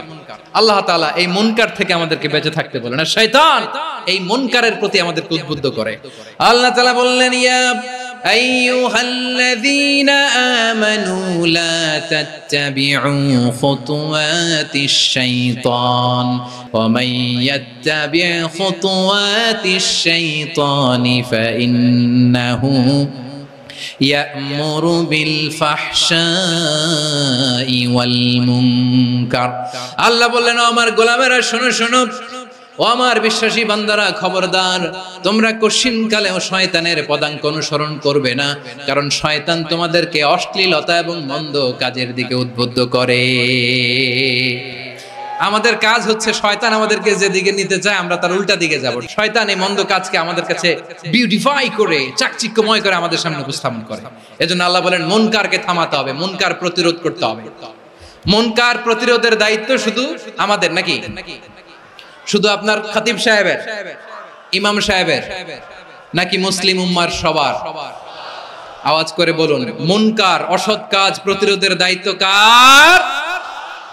রাব্বুল আলামিন বলেন কুনতুম খায়রা উম্মাতিন উখরিজাত লিন-নাসি তা'মুরুনা বিল মা'রুফি ওয়া তানহাউনা আনিল মুনকার। তোমাদেরকে শ্রেষ্ঠ জাতি করে জমিনের মধ্যে আবির্ভূত করা হয়েছে, যাতে করে তোমরা জমিনের ভেতরে সৎ কাজের আদেশ করতে পারো আর অসৎ কাজের নিষেধ করতে পারো। উম্মাহ, কুনতুম খায়রা, তাহলে গোটা উম্মার দায়িত্ব, এটা বুঝতে পারছেন তো? আচ্ছা, আরো নিচে আসেন। এরপরে আল্লাহ বললেন শুধু উম্মাহ না, এই জমিনের রাজত্ব আমি যাদের হাতে দেই, এই জমিনের মালিক আমি যাদেরকে বানিয়ে দেই, যাদেরকে আমি সরকারের দায়িত্ব দেই, তাদেরকেও মুনকার প্রতিরোধের দায়িত্ব দিয়েছে কে? আল্লাহ বলেন যারা ক্ষমতার মসনদে বসেছে তাদেরকে 4 দফা কর্মসূচি আমি আল্লাহ দিলাম। আওয়াজ করে বলেন কয় দফা? আল্লাহ বলেন আল্লাযীনা ইম্মাক্কান্নাহুম ফিল আরদি আকামুস সালাতা ওয়া আতাউয যাকাতা ওয়া আমারু বিল মা'রুফি ওয়া নাহাউ আনিল মুনকার ওয়ালিল্লাহি আকিবাতুল উমুর। যারা এই জমিনের উত্তরাধিকার হয়েছে তারা 4 দফা কর্মসূচি নিয়ে সামনে আগাবা। সালাত কায়েম করবা, যাকাত আদায় করবা, সৎ কাজের আদেশ দিবা, অসৎ কাজ থেকে মুনকার প্রতিরোধ করবা। আদেশটা কার? আমার প্রিয় চট্টলার ভাইরা, পুরো উম্মার দায়িত্ব মুনকার প্রতিরোধ করা, সরকার প্রধানের দায়িত্ব মুনকার প্রতিরোধ করা। এরপর আল্লাহ বলেন প্রতিটা ফ্যামিলির যিনি প্রধান সিইও বাবা, প্রত্যেক বাবারও দায়িত্ব এই মুনকার প্রতিরোধ করা। আওয়াজ করে বলেন ঠিক কি না? যেমনটি সাইয়েদনা লোকমান আলাইহিস সালাম ওনার কলিজার টুকরা সন্তানকে আদেশ করেছেন, ইয়া বুনাইয়া আকিমিস সালাতা ওয়া'মুর বিল মা'রুফি ওয়ানহা আনিল মুনকার। পড়েন সুবহানাল্লাহ। বাবা ছেলেকে সবক দিচ্ছে। লোকমান আলাইহিস সালাম ছেলেকে বলতেছে, ওরে আমার কলিজার টুকরা সন্তান, ওরে আমার বাছা, নামাজ কায়েম করবা, সৎ কাজের আদেশ দিবা, আর মুনকার প্রতিরোধ করবা, অসৎ কাজ, সমাজ থেকে খারাপ কাজকে ঝেঁটে বিদায় করে দিবা। তাহলে দেখেন, আমি স্টেপ বাই স্টেপ নামলাম। পুরা উম্মার দায়িত্ব, জমিনের উত্তরাধিকারী আল্লাহ যাদেরকে বানিয়েছেন সরকার, তাদের দায়িত্ব, প্রতিটি ফ্যামিলির প্রধানের দায়িত্ব, এরপরে বিশ্বনবী বলেন সচেতন প্রতিটি মুসলিমের দায়িত্ব সমাজ থেকে মুনকারকে উৎখাত করা। বিশ্বনবী বলেছেন, মান রাআ মিনকুম মুনকারান ফালিয়ুগাইয়িরহু বিয়াদিহি ফাইন লাম ইয়াস্তাতি ফাবিলিসানিহি ওয়া ইন লাম ইয়াস্তাতি ফাবিকলবিহি ওয়া যালিকা আযআফুল ঈমান। সমাজে যে মুনকার দেখবে, খারাপ কাজ দেখবে, সেজন্য হাত দিয়ে সেটাকে থামায়। আমার প্রিয় ভাইরা, না থামালে আমরাই ডুববো শেষমেশ। আমাদের বাঁচার জন্য হইলেও থামাইতে হবে। রব্বুল আলামিন বলেন, ওয়াত্তাকু ফিতনাতাল লা তুসিবান্নাল্লাযীনা যালামু মিনকুম খাসসা। ও আমার গোলামেরা, ওই আযাবকে ভয় করো যে আযাব যখন আমি জমিনের বুকে পাঠাই, শুধু জালেমদেরকেই মারি না, আলেমদেরকেও মারি। আযাব যখন আসে তখন শুধু জালিমই মরে না, আলেমও মরে। জানেন, মুসা আলাইহিস সালামের পায়ে একবার লাল পিঁপড়া, তো উনি রেগে মেগে পাশি দেখে লাল পিঁপড়ার বাসা, পা দিয়ে ডলে মুছে সবগুলো পিঁপড়া মেরে ফেলছে। এই ঘটনাটা আল্লাহ ঘটিয়েছেন এজন্য মুসা আলাইহিস সালাম ছিলেন কালিমুল্লাহ, সরাসরি আল্লাহর সাথে কথা বলতেন। তিনি আল্লাহকে জিজ্ঞেস করেছিলেন, আল্লাহ তুমি যখন কোন জনপদে আযাব পাঠাও, শাস্তি দাও, ওখানকার শুধু জালেমরাই তো মরে না, ভালো মানুষগুলোও মরে, তো আযাব দিবা মুশরিকদের উপর দিবা, অবাধ্যদের উপর দিবা, ভালো মানুষগুলোরে মারো কেন? আল্লাহ বললেন, মুসা তোমার যে কামড় দিছিল পায়ের মধ্যে পিঁপড়া, কয়টা পিঁপড়া? একটা পিঁপড়া, তো সবগুলারে মারলা কেন? রেগে মেগে পুরো পিঁপড়ার বাসা ভেঙে ম্যাসাকার করলা কেন? আমি যখন অ্যাকশনে যাই, আমি যখন শাস্তি দেই, তখন এত বাস বিচার করা হয় না, বাস বিচার করা যায় না। যখন অ্যাকশনে যাওয়া হয়, ওইটা ডাইরেক্ট অ্যাকশন হয়ে যায়। চিল্লায় বলো ঠিক কি না? এজন্য আমাদের বাঁচার জন্য হলে ওই পাপ থামাতে হবে, এই শয়তানের অট্টহাসি থামাতে হবে, অন্যায় অপরাধ সমাজ থেকে আমাদের থামাতে হবে। কারণ আযাব আসলে ওরাও মরবে, আমরাও মরব। একটা জাহাজ 2 তলা, আপনি আছেন 2য় তলায়, নিচের তলার কিছু লোক জাহাজের তলা ছিদ্র করতে আরম্ভ করছে। কি ছিদ্র করতেছে? আচ্ছা, জাহাজের তলা ছিদ্র করলে তলা দিয়ে কি ঢুকে? এখন আপনি যদি বলেন আমার কি, আমি তো 2 তলায়, আমি তো ভালো আছি, ওরা ছিদ্র করে ওরা মরবে। আসলে কি শুধু ওরা মরবে? তলা দিয়ে যখন পানি ঢুকবে, জাহাজ ঢুকলে আপনিও মরবেন। এজন্য নিজে মরার আগে ওই পাগলগুলোর নিচতলায় যে থামাতে হবে। চিল্লায় বলেন ঠিক কি না? এজন্য আল্লাহ বললেন, মুনকার প্রতিরোধের দায়িত্ব সমাজের টপ টু বটম সবার। এজন্য মুনকার প্রতিরোধ করার দরকার আছে না নাই? সমাজে এই যে ইফটিজিং হয়, আপনার বোনের বয়সী একটা মেয়েকে কিছু বখাটে টিটকারি করে, এই বলে সেই বলে, নোংরা কথা বলে, রাস্তায় দেখেও আপনি পাশ দিয়ে না দেখার মতো চলে যান কেন? আপনি দাঁড়ান না কেন? আপনি দাঁড়ালেই তো থেমে যাবে, কারণ সত্যের যে শক্তি, তার সামনে মিথ্যা মুখ থুবড়ে পড়ে। আপনার সামনে ও কিছুই না, নাথিং। আপনি দাঁড়ান, ওকে প্রশ্ন করেন যে আমার বোনকে তুমি ডিস্টার্ব করো কেন? আপনাকে দেখে আরো 5 জন দাঁড়াবে, 5 জনকে দেখে আরো 10 জন দাঁড়াবে। আমাদের নীরবতা আর আমাদের নিশ্চুপ থাকাই জালিমদেরকে আরো শক্তিশালী জালিম বানিয়েছে। এজন্য মুনকার প্রতিরোধের দায়িত্ব আমাদের সবার। টেন্ডারবাজি, চাঁদাবাজি, দুর্নীতি, অপরাধ, দখলদারিত্ব, মজুদদারি, এগুলো সবকিছু একসাথে প্রতিরোধ করতে হবে। ঠিক কিনা বলেন? একটা মানবিক সমাজ যদি চাই, প্রতিরোধ করতে হবে। প্রিয় ভাইয়েরা, আল্লাহর শপথ নিয়ে বলি, এই নাসিহাত গুলো সবার জন্য, সব দলের জন্য, সব মতের মানুষের জন্য। আমরা কোন দলের প্রতি মানুষকে ডাকি না, আমরা ডাকি ইসলামের দিকে।